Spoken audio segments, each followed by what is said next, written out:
भारतातील बहुतांश लोकांमध्ये दिवसेंदिवस व्हिटॅमिन डीची कमतरता आढळून येत आहे आणि याचे अनेक दुष्परिणाम दिसून येतात.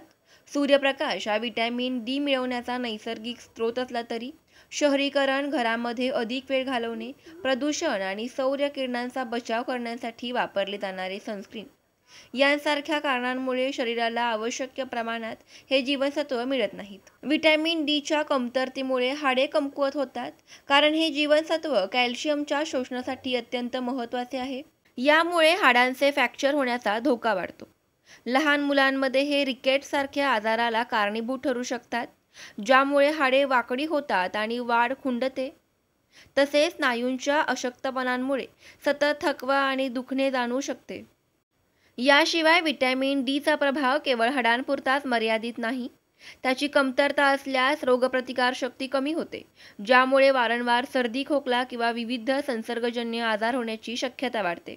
काही संशोधनानुसार हे मानसिक आरोग्यावरही परिणाम करू शकते आणि नैराश्य तसेच तणाव यांसारख्या समस्या निर्माण होऊ शकतात. मधुमेह, हृदयरोग आणि काही प्रकारच्या कर्करोगाच्या जोखमाही या संबंधात जोडल्या आहेत.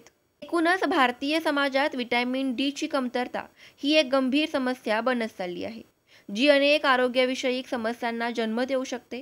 त्यामुळे नियमित सूर्यप्रकाशात काही वेळ घालवणे, योग्य आहार घेणे आणि शक्य असल्यास डॉक्टरांच्या सल्ल्यानुसार सप्लिमेंट्स घेणे गरजेचे आहे.